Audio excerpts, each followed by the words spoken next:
Next is Unit 24, Capital Adequacy, the Basel II Overview. Central bank governors of the group of 10 countries formed a committee of banking supervisory authorities in 1975 and framework for capital adequacy in 1988. This is Basel I Accord of 1988. Basel I Accord led to significant increase in capital held by banks over the following 10 years, and also it improved the stability of global banking system. But the Basel I norms for risk weights were more of a straitjacket nature. Is very important because here, for example, sovereigns were given 0% risk weight, banks were given 20% risk weight, corporate advance 100. Basel II occurred in June 2006. The three pillars of Basel II are minimum capital requirements, supervisory review of capital adequacy, market discipline. Pillar 1 minimum capital requirements consist of Tier 1, Tier 2 and Tier 3, but Tier 3 capital is not allowed by RBI. So it consists of Tier 1 and Tier 2 in India. Capital adequacy ratio is regulatory capital by total risk weighted assets, that is total RWA. According to Basel Committee, it is to be maintained as 8%, this capital adequacy ratio, but in our country it is 9%.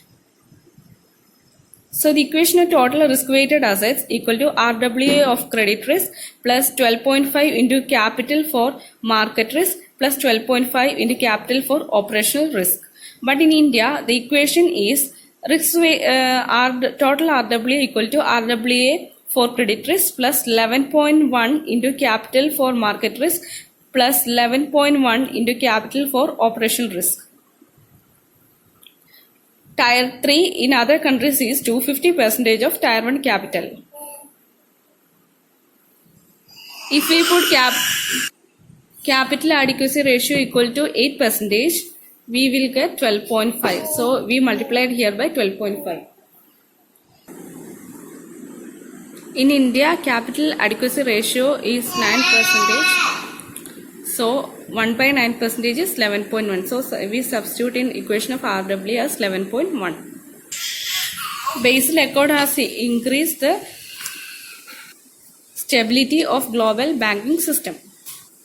Pillar 2 is supervisory review. It consists of evaluate risk assessment, ensure soundness and integrity of bank's internal process to assess adequacy of capital, ensure maintenance of minimum capital with a prompt corrective action (PCA) for short word, and prescribe differential capital where necessary, that is where the internal process slack.